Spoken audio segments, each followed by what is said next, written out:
Okay. Okay, so I would like to welcome everybody to How Will Redistricting and Remapping Affect Your County?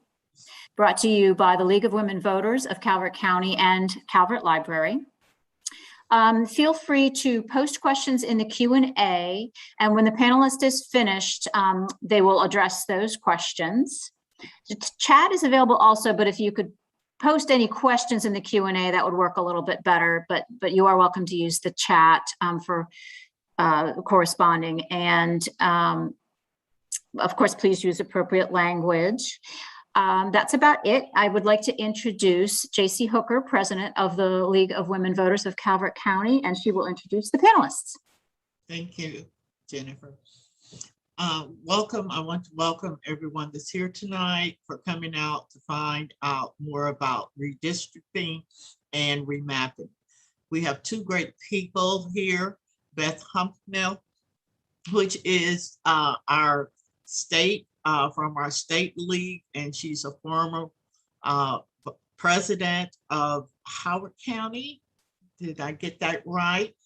And she is very knowledgeable and gun-ho with the redistricting to want to educate everyone about that.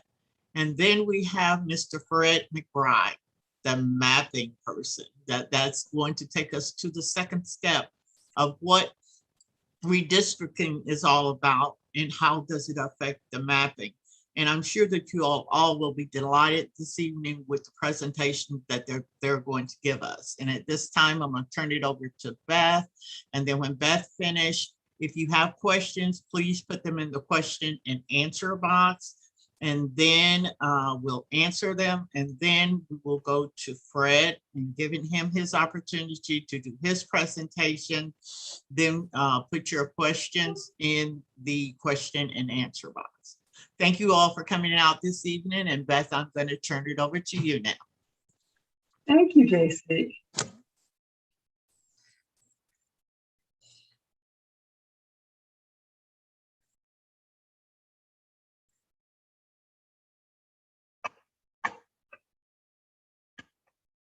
Here we go. Okay, I am Beth Huffnagel, Chair of the League of Women Voters Maryland Redistricting Committee, and Fred McBride will follow up and fill in all the holes I might leave. And I'm just delighted to see you. I do have to admit that I really was hoping to visit Calvert County because I don't think I have. We were trying to make this online, in person, but didn't seem to be a good idea. But another time. Again, please type questions in the Q&A. I will answer your questions after my 15-minute presentation, and Fred will do the same after his. No need to raise your hand, but feel free to use the chat amongst yourselves. So what I'm trying to do today is explain basically how redistricting is and how the census drives it. I know people are going to be all different levels. Some people are going to go maybe not sure what redistricting is. Everybody knows census is, but what is Maryland's process? Every state and every county is unique. And then talk about there's a coalition that League of Women Voters Maryland works with, and what we're doing to help the people get their maps. Some ways you can get involved. What is this redistricting thing? How does the census drive it? Redistricting is when we redraw a political district so each has the same number of residents. So the blue lines are the district lines, and here we have 4 districts. Each of them has 5 people, which is only fair. But over time, they become uneven. What happens? Babies are born, people die, people move. They got an exciting opportunity over there. They want to retire and go live over here. When they leave the state, they move around within the state. So every 10 years, we're going to fix it. Now, why is this so unfair? Why are we going to fuss about this? Because imagine 4 people have 1 representative. Well, they can have easy access to that person. But if you're in 8, the person representing you has to spread themselves twice as thin to be able to give you proper attention. Every 10 years, count people, census, redraw the lines. Notice we don't make people move, we just move the lines around. And it goes for the Congress, and it goes for your legislature, both the delegates and the senators in the state legislature down in Annapolis, up in Annapolis, I should say for you. And also it goes for the counties. Every county has their own thing. I'm not going to attempt to talk about that here. They're all different, whether you're a county council or a commissioner. Each also has their own redistricting process and system. So we have the census now. Woohoo! So what's the key takeaways? First of all, where is Maryland gaining and losing population? Well, overall, Maryland increases population by 7%. And great, you're going, oh, we're going to get another congressman. No, because everybody else in average also grew by 7%. So for the first time, some states like California, first time is losing a congressman. Maryland, I'm happy to tell you, is not gaining or losing. We're remaining with our 8. Now, the losers in the population, Allegheny, Somerset, Baltimore City. You recognize the red square in the middle. The red means they have lost population. And you'll notice that this seems to be to the west and to the east. Who are the winners? Frederick, Howard, and Charles are the big winners in this. Now, that's by percentage. I'm talking about percentage growth in Frederick, Howard, and Charles. However, the overall numbers, the biggest counties grew the most. Montgomery is now over 100,000 people in it. I'm sorry, over 1 million people in it, Montgomery County alone. And Prince George's is coming right up there. This is the other big news. Maryland is now a majority minority state. And it's not unusual. This is happening across the entire country, but this is the first time. It has happened in 2020. And I'll give you a chance to take a look. And for those of you who like to add up numbers, you'll notice that we must have over 6 million people in Maryland now, because whites alone are well over 3 million and they're still less than half. So I'll just give you a moment to take a look at this chart. And you're seeing Asians, 2 or more races, Black or African American, and then there's the ever popular other. Where did that happen? The red means losses, but every county in the state saw a decrease in the white population as a percentage. Of course, these aren't numbers, these are percentage, and this is true across it.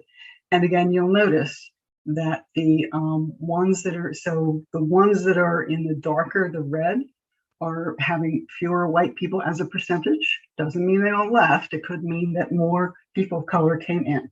So you'll notice that's running down the middle. And just like that map, notice the greens down the middle for the gains, for who gained populations, and the edges are the ones that are losing population compared to the rest of it. So do we need to redraw our congressional, legislative, and county district lines? Yes, of course we do. Clearly, there's been a lot of shifting around.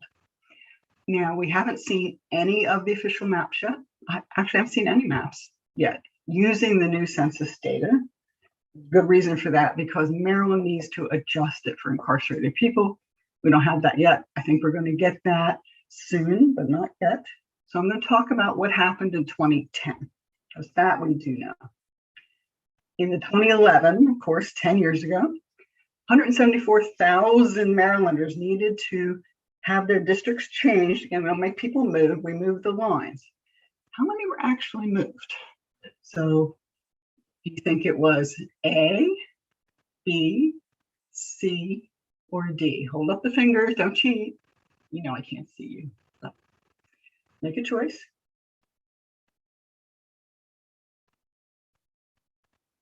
Okay. 174,000 Marylanders had to be moved, changed districts. 1.5 million were changed. Nearly a third at the time of the state's residents. This wasn't based on population shifts. What was going on? Well, Maryland congressional districts since 2012. Our delegation of 8 is now 7 Democrats and 1 Republican. And if you look at this map, and you're not the first one to go, what are the people out west in number 6? What do they have in common with Montgomery County, which is really close to DC, down in the other square? And wouldn't you think the Eastern Shore would have, what the heck is going on with number 3 and number 2? Well, there's a word for this: gerrymander. This is a partisan gerrymander. We have one of the worst states for partisan redistricting, which, as Fred will explain, perfectly legal. The Supreme Court made a decision on it, a definitive decision, and said, that's okay. There's no law against partisan redistricting. It's not a problem.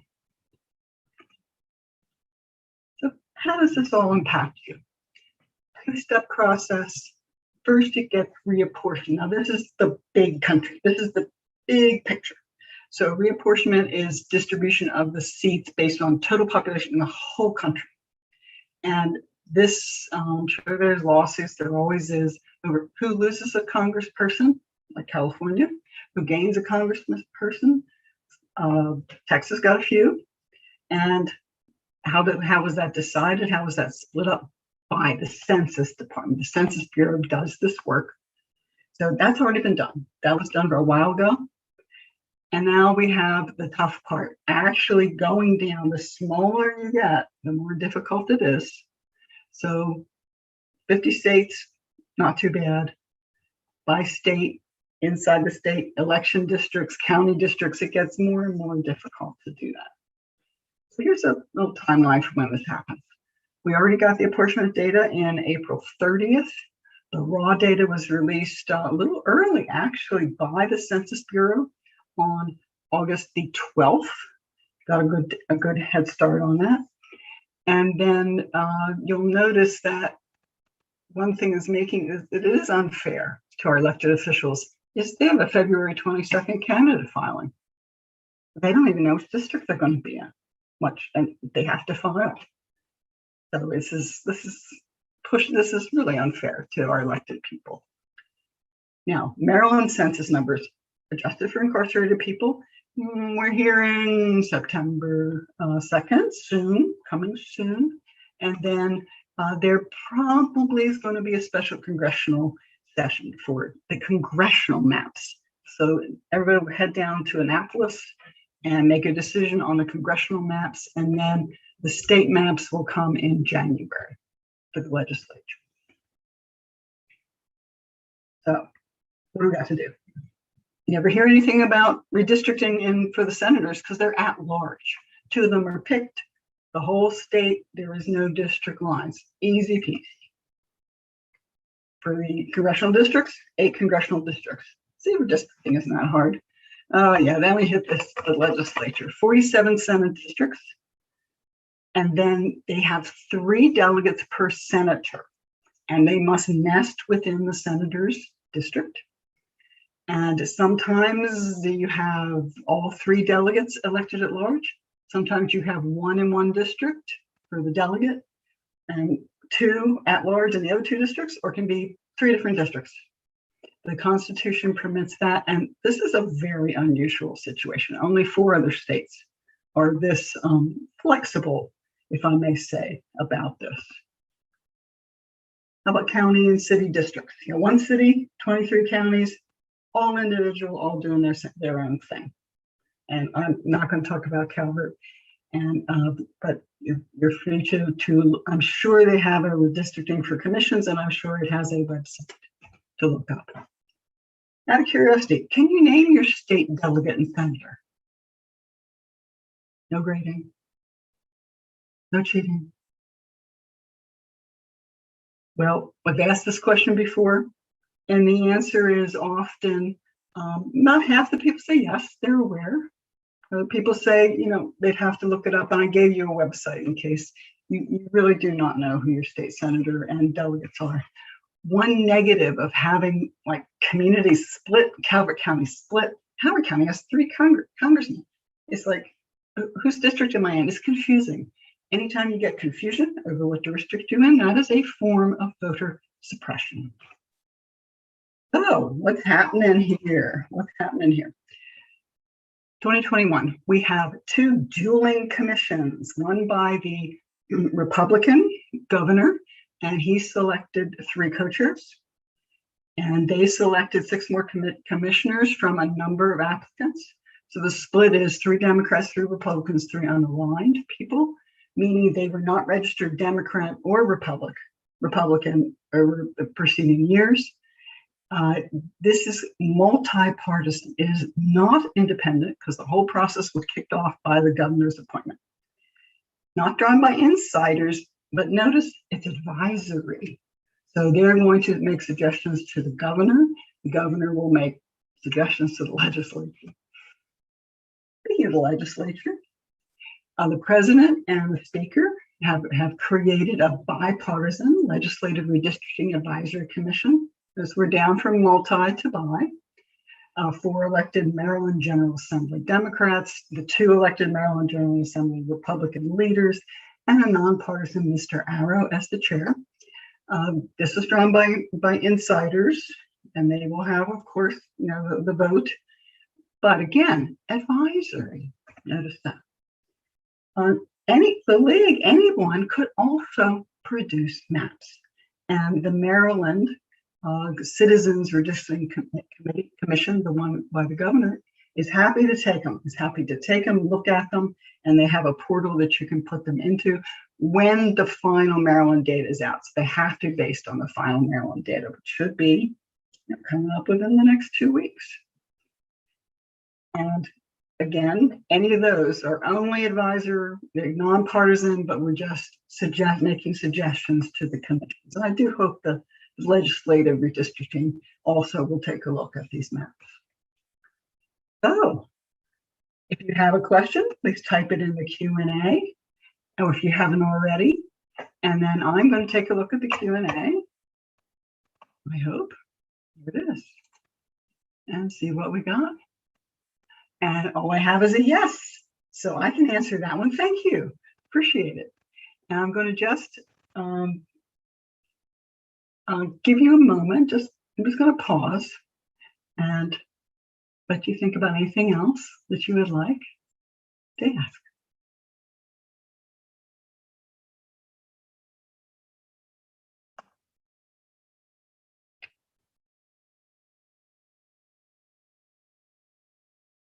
Not seeing anything, but so either I completely confused everybody or it was perfect. And I probably know which one it is, but I'm now going to hand you over to Fred. And Fred is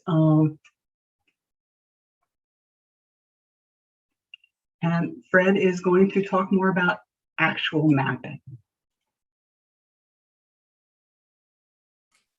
Thank you, Beth. Good evening, everyone. And on behalf of the Lawyers Committee for Civil Rights Under Law, I'd like to thank the League of Women Voters of Calvert County for allowing me the opportunity to speak to you all tonight about redistricting, a little bit about public education, which Beth has done a wonderful job explaining redistricting.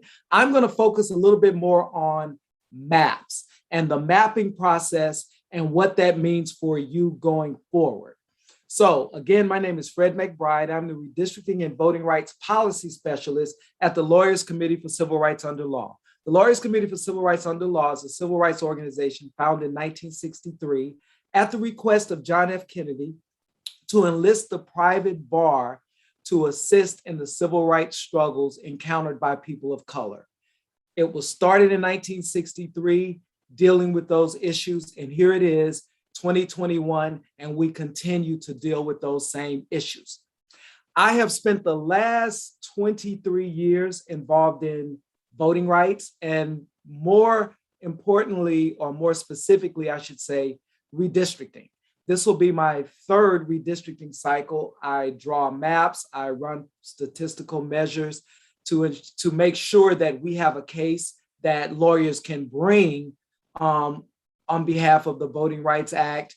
Again, I love working with community groups and people about how you can play a role, how you can be involved, whether it's drawing maps, advocating for fair maps, attending hearings, speaking with elected officials about a fair and equitable process. That's my favorite part of this. So I enjoy being with you, and I am enjoying being with you tonight.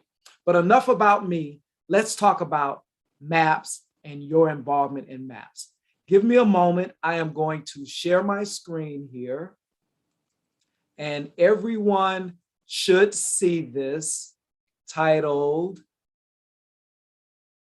Drawing Democracy and Community Mapping. What I'd like to do, I don't have to do so much of an overview because Beth has done a wonderful job of redistricting. I'll just pinpoint a few things, but I want to spend a little bit more time this evening discussing how the lines are drawn, what we look for, what you should be looking for when you finally see some maps later this year, and a process going forward, a strategy, a plan.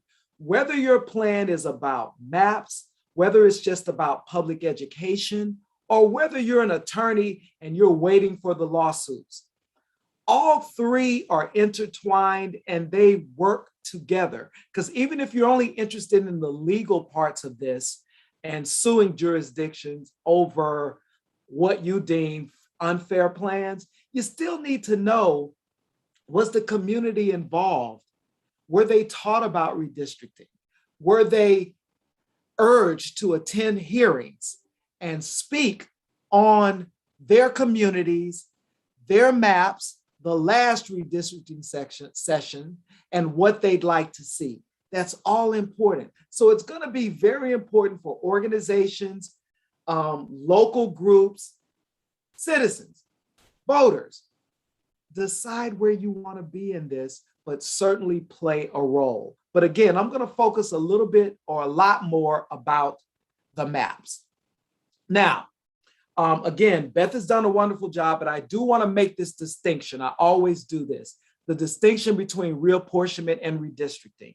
Reapportionment, as Beth explained, is the reallocation of the 435 House seats. So what we saw April 22nd of this year, we found out how many people reside in the United States, as well as our foreign service and military and their dependents who may be living overseas. We got that number. So we have 435 seats in the United States House of Representatives. Based on population, each state is going to be awarded a number of seats. Again, based on population. And we do that every 10 years. So you've heard Texas is going to gain 2 more. Florida is going to gain 1. North Carolina is going to gain 1. California is going to lose 1. New York is going to lose 1. Some of them, places like Georgia and others, stay the same. We're going to sort of divide this 435 based on population every 10 years. That's all reapportionment is. But a mapper like myself, I can't draw you a district with just those numbers. I have to wait for some additional information. Additional information, which was a bit late this year, later than we're accustomed to getting it because of the pandemic, wildfires, natural disasters, everything that delayed the census in completing their count. Normally, or in the past, we would have had the redistricting data numbers that I need. Remember, in April, there was nothing in those numbers that could allow me to draw you a fair district. But now, as of August 12th, we've got some raw redistricting data that we can formulate into a better processing mode and actually start drawing you districts. So we now have that. So what am I talking about? Reapportionment is the reallocation of those 435 seats, but redistricting is the drawing of those seats and how you draw them, which I will get into. And remember, the data that we need to draw districts, it includes race, ethnicity, voting age, other types of information. And that information is placed into certain census geography, like a census block or a census tract or a voting precinct. That's the data Fred needs to draw. And now we have it. We've got to process it because we received it in a very raw form. But the Census Bureau told states, we're going to give it to you in a very raw form August 12th. If you know how to transpose that data, go ahead and do it. If you don't, then we promise to have it transposed for you by September 30th. But most states I know, and we talk to people all over the country, they're not waiting until September 30th. So everyone is taking this data, processing it, and we should start seeing plans. Maryland, along with a few other states, have an additional level to reach because Maryland, like California, like Michigan, Maryland is going to take the incarcerated people. Maryland is going to take those individuals incarcerated and reallocate them back to their known addresses. So again, as Beth iterated, we've got to wait for that data. So having said all of that, that's the distinction between reapportionment and redistricting. But we're going to focus on redistricting, the drawing of these districts. And in drawing, congressional seats, House seats, Senate seats, State House, State Senate, your school districts, your county commissions, your city councils. As of 2017, there were over 90,000 federal, state, and local governments in the US, most of which have some sort of district system. So there's all kinds of redistricting that will be taking place. So a roadmap. You're doing one right now, a webinar, a forum, a town hall, public education about redistricting. From there, let's talk about attending hearings, going to these hearings, discussing our communities, discussing our districts, talking about communities of interest, which I'll explain later, and why your particular community of interest, if held together and not split among other districts, you can affect more political power. That's why you want to be together in a particular districting scheme. Attending these hearings, hoping for fair and equitable plans based on criteria I'm going to give you later. And then in the event that doesn't work, the attorneys will be looking to see if there's some violation and litigation comes forth. I haven't seen a redistricting cycle yet that has not involved some form of litigation. Now, let's get into what we should be looking at when we're drawing plans. On your screen in front of you, equal population, compactness, and contiguity. And again, Beth did a tremendous job in explaining some of this, so I don't have to go into it too far. But equal population, it's not fair that a neighboring district, voters in a neighboring district have easier access to their elected officials than you do because you have so many more people for these one or few elected officials. So one criteria is to look at the number, the total population in each district, to try to keep it the same. In congressional districts, they have to be equal. They can only be off by about one person. But all of the other seats, the House seats, the House Senate seats, the State House, the State Senate, school boards, city councils, county commissions, we can play with the numbers a little bit. How do we play with the numbers? I got a little math problem. It's not really a problem, but a situation for you. Let's say we're drawing a district and this district only has 100 people. And in this district, we elect, or in this seat, we elect 5 people. So in our city, there's only 100 people and we have 5 city council members.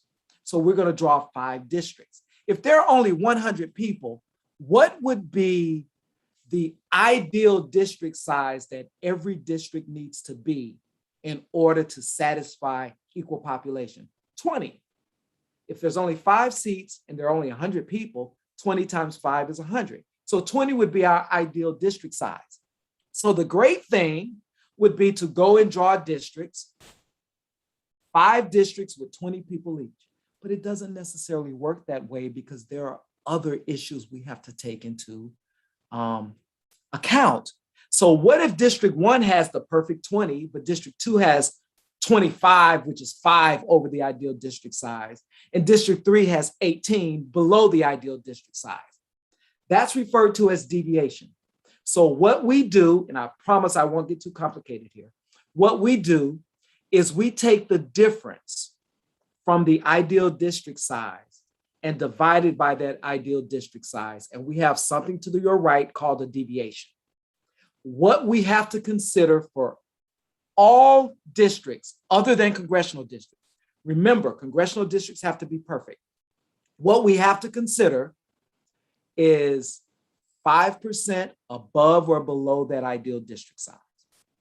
If you go over 5%, that's going to be a violation, and that plan will not stand in court.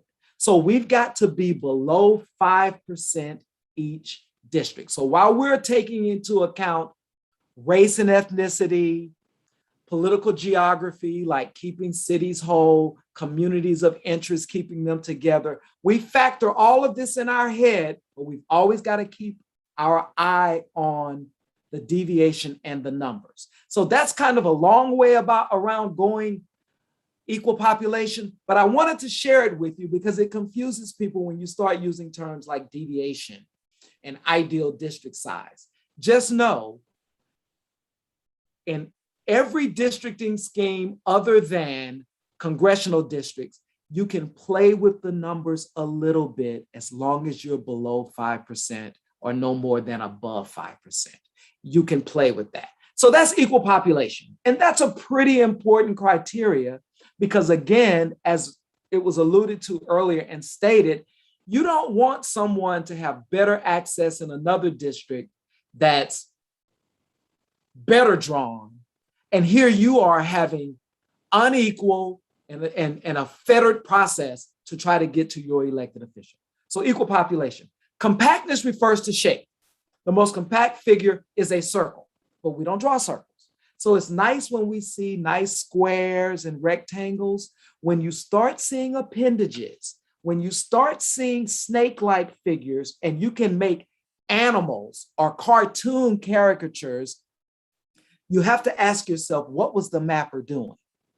And there's a ton of measures we use to assert that when you see squiggly lines and such, it's because the mapper was trying to exclude a group of people or include a group of people. Both can be bad. Both can be problematic. Because what if you're excluding a lot of Hispanic voters because you don't want the district to have too many Hispanics? That's a voting rights violation. Or what if you are over concentrating a particular group of voters? Say you're over concentrating Black voters and putting a whole mass of Black voters in one district to keep them from becoming influential in a neighboring district. That's why we pay attention to the shapes of a district. Contiguity, all parts touching. That works unless you're around water. And here in Maryland, of course, as you know, we're around water. So you'll see a lot of contiguous districts, but you may see, when you go over to that eastern section, that shore, you may see a district connected that way, and you go, where's the land? Judges overlook water, mountain ranges, those kind of geographic structures don't really affect the idea that all of the parts touch. So you'll typically see all of a district intact unless you see water, or maybe if you're out in a state with mountains, you'll see some differences there. So that's contiguity. We also, and you see compactness. It's really in the eye of the beholder. When I was talking about these little squiggly lines, look on your right. I would look at this and I would go, why was this drawn this way? Who is out here? Who is over here? Who is this? Who are these people? I'm going to be looking, because if you did it for partisan reasons, we certainly don't think that's fair. If you did it for racial or ethnic reasons, we could be encompassing a voting rights violation. So we always pay attention to funny shapes. Now, also the Voting Rights Act. As I mentioned, these are all criteria for drawing districts.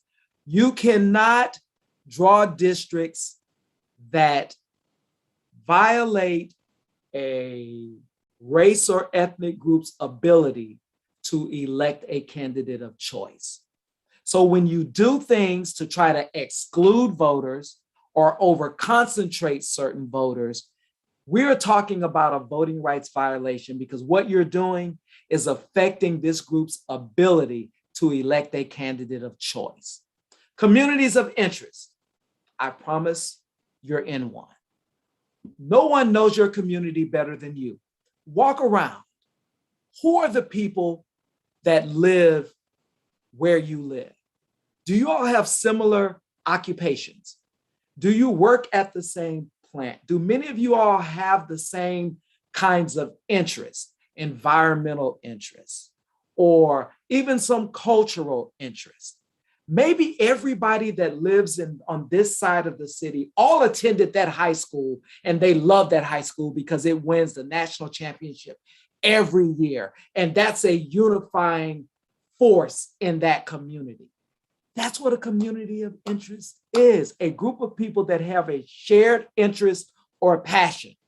And together, if they are maintained together in a district, they can truly be a powerful force. So they don't want their communities split. And I've named some: transportation networks, media markets, Native American reservations, tribal lands, urban and rural interests, social, cultural, economic, occupations, a group of farmers, a group of people whose occupation involves fishing or crabs and all of that.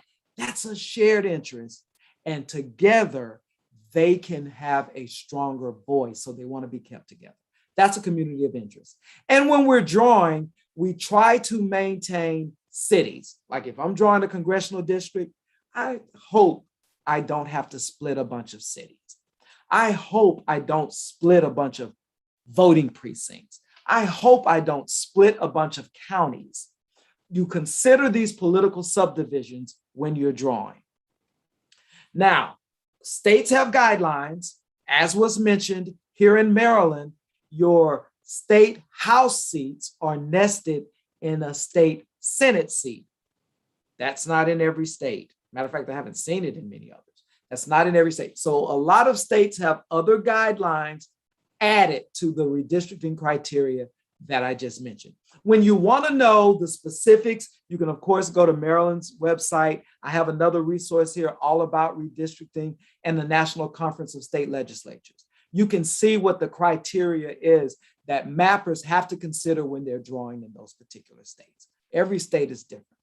Now, I want to talk a little bit about resources. I just mentioned a few, but let's talk a little bit more about the maps. And in discussing maps, there is software out there that's expensive and that can really drive a situation home, but it costs. I use Maptitude. A lot of others use ArcGIS. These are expensive programs. You don't have to go out and purchase that. We don't want you to purchase that. We want you to use open source mapping.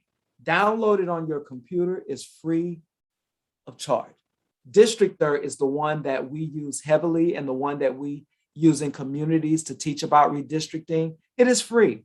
You download it, you draw it, they give you a URL, and you can always go back to that map and tweak it. So mapping is It's come such a long way, so fundamental in the redistricting process, because democracy is about action. It's about people participating. This is a perfect way. You can draw a plan. You can hopefully have someone like me look at that plan, or an expert that has experience in it, and then go to that hearing and advocate on behalf of that plan. Or you can just draw your community. You can go to Districtor, pull up your community in that county, in that city where you live, and you define what your community is, the boundaries, and then we can transpose that with data so you can go to a hearing and talk about your community, the people that live there, the age, the common interests that you have, the race, the ethnicity.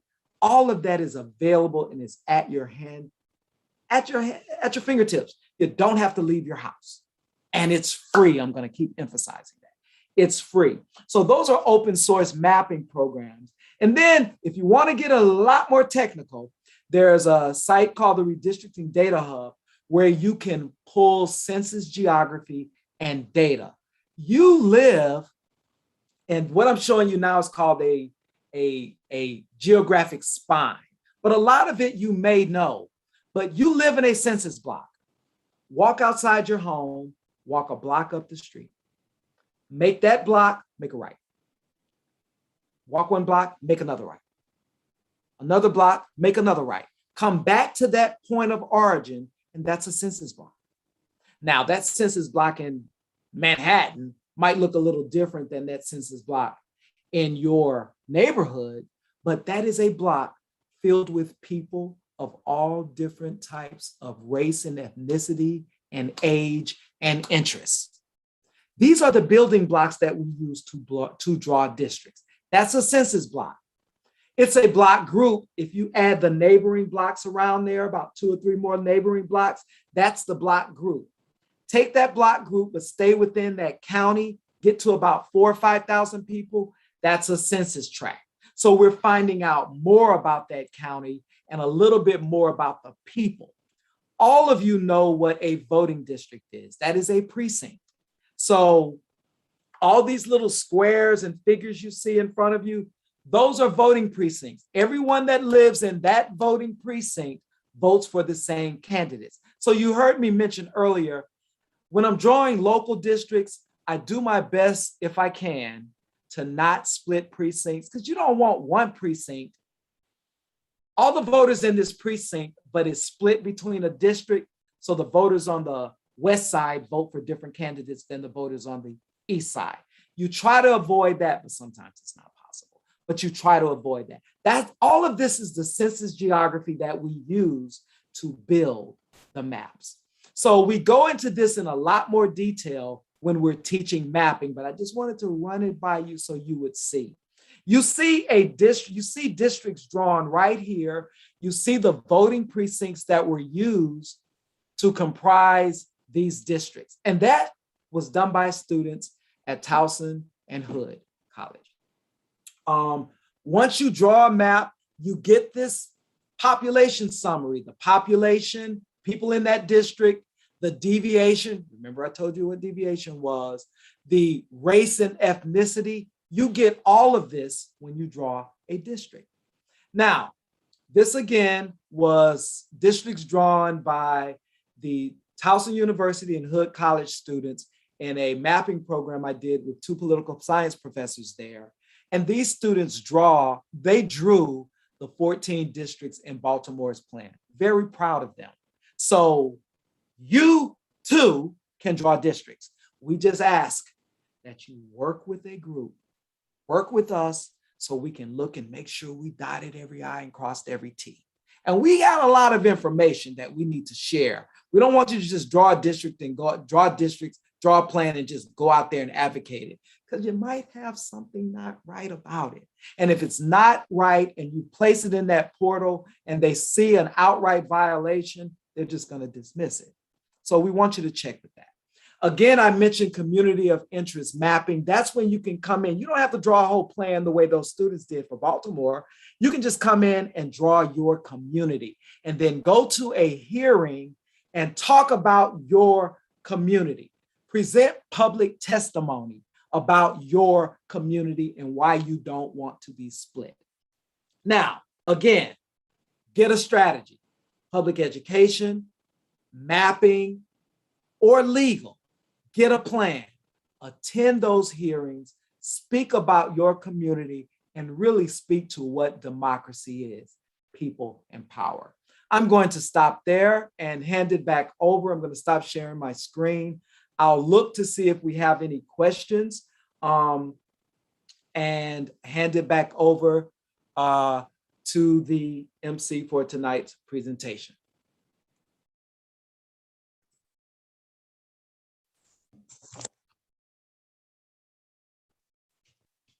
Okay, if you all have some questions, don't be shy. Go ahead and put them in the question and answer. I see one that says, in your example, is the total deviation 0.7 rather than 0.5, or do you not count deviations 0.1 or lower? Something I failed to explain. In the end, your plan has to have a total deviation. You take the district deviation from that one district with the most people, add it to that one district with the least people. So it's going to be two districts that you're going to use to calculate your deviation. The district with the most people and the district with the least people. Whatever those deviations are, add them together. Forget about the plus and minus signs. Just add them together, and that's your total deviation. If your total deviation is greater than 10%, that's a violation, and that plan will never fly. Thank you. I forgot to mention that. I was trying to talk too fast. That plan will never fly. So it has to be under 10. Remember, I said each district, other than congressional districts, have to be less than 5%. So if your most populated district is 5% and your least populated district is 5%, that gets you right at 10. Your total plan deviation can never be over 10, okay? And I see another question. Is my district going to obviously change? My senator was Mike Miller, currently it is Michael Jackson. My delegate is now Rachel Jones. My issue is with Mike Fisher and my concerns with his boyfriend. Can someone help me understand how to ask him for better representation? Well, let me start with one I can answer. Is your district going to obviously change? And remember the slide that Beth showed you earlier from the 2010, 1.5 million people were placed into another district. I would venture to say it's quite possibly yes. Your district is going to change. Now, whether or not you end up in another district, a lot of this is subjective, because when I know I'm drawing a district, and I know I've got to add people or exclude people, where am I going to go? Am I going to go north, south, east, west? What is going into who I'm adding and who I'm excluding? For me, I'm looking at my criteria, I'm looking at my notes, and I'm going through my notes on people that I spoke to, communities, and I go back and look at those hearings. I want to hear what these people said. And then in the hearings, I should have an address. I have a mapping program. I can go right to that address and I can know that community she's talking about. So maybe I won't move them in or out. So a lot of it is very, very subjective. Someone can come and draw a completely different plan than me. So there's no one, there's certainly a wrong way to do it, but there is no one right and no one, one absolute correct way to do it. And I think the last part just really follows more on how you can ask for better representation. One, play a role in this redistricting process, because in playing a role, you are helping shape that district. And it's very important to note how a district is drawn has a lot to do with who gets elected out of that district. And playing a role in that, really, playing a role in this entire process really helps determine who gets elected. It just absolutely does. All right. I If probably I should. could, if I could add something about that one, if you do feel that you're not getting proper representation, tell them. I mean, you voted them in, and they will listen to what you have to say. And I have copied where you can look up their email is now in the chat, so you can look it up by your district. And Maryland government has a very good site. You can put in your address, and they'll tell you what your districts are. And for Calvert County, Mark Fisher, and then you can get the email. Let them know how you feel. They absolutely will read. I'm not saying they're going to change anything, but they absolutely will listen to it, especially since elections are coming up soon. Fred, you and Beth, in my opinion, we're kind of like the little kid on the block. We are small with our shared representative. My fear is, and I hear everything you all said, and I wish to a certain extent it was in Calvert County's favor. However, we're the smallest. We have less to offer in the way of attracting businesses into our community versus St. Mary's, Prince George's County, and Charles. My thing of it is, and when we're talking about this fair rep, the one that we do have, when we only have one person at the table and other counties have 3-4 people, we're not going to ever really get a big part of the pie. It's our unity having something in common with the other counties that maybe we end up getting leverage. But in our situation, I think it's very unique, because this is not throughout Maryland. You have different other entities that you deal with. But if you're the only kid on the block and you've got the smallest amount of finance, of course, you've got to join your forces. So to me, we're almost like in a no-win situation. And a point that I can kind of bring up is all 3 counties have talked about a bridge for years, and we have been put at the bottom of the totem pole for either Prince George's County, Montgomery, Baltimore, Ocean City. I don't care how you cut it. We have not gotten our bridge or the concerns that we need to have addressed here. Well, I would start with that, and your points are quite valid. I would say that you all have a unique community of interest right there. You have a shared passion for wanting this bridge and probably some other issues. And at a hearing, your oral testimony, your written testimony, all of this can be placed into those statements where whoever gets elected out of this has to hear this. And they've got to take their constituent concerns to the table and fight for you. Or because the thing about redistricting occurs once every 10 years, but their elections are a lot sooner than that. And I think it's so important to make the connection between what we've been discussing, redistricting, and voting outcomes and elections, because you can really make it matter. I've been in these redistricting rooms with the elected officials, and I'll say this, and I have no qualm saying it. They are very, very concerned about their own districts, and they're very, very concerned about their constituents. Make that issue known to them that this is important to the Calvert County community, and they are going to fervently stand behind someone that takes that community of issue concern very seriously and fights for it. Because a lot of times incumbents just get very comfortable. And redistricting can change that.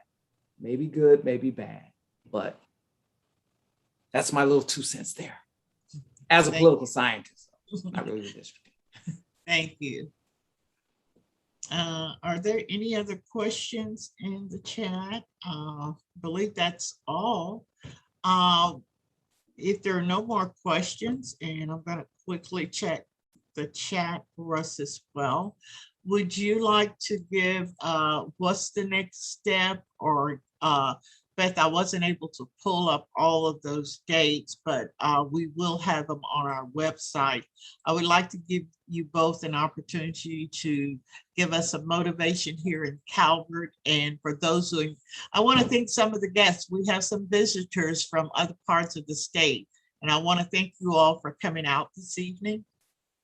And so with that being said, Beth and Fred is a very busy person. So we are honored, truly honored to have had his presence with us tonight. Fred, I could not say thank you enough for giving us the opportunity and educating us on where we need to be and where we need to go. So thank you very much for your time and energy this evening. Beth, you are an inspiration to the League of Women Voters there in Maryland. And I want everyone to know that not only does the state of Maryland is working on this, we as Calvert have joined forces to help Beth in every way to educate any and every community or organization that would like to have a presentation of this, because I think it's very important for us to educate the public. At least they know what's going on. The final decision is left to them to engage and advocate for what your community needs.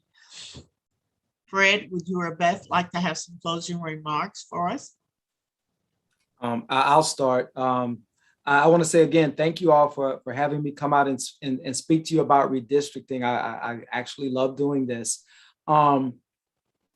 Democracy is about people in action.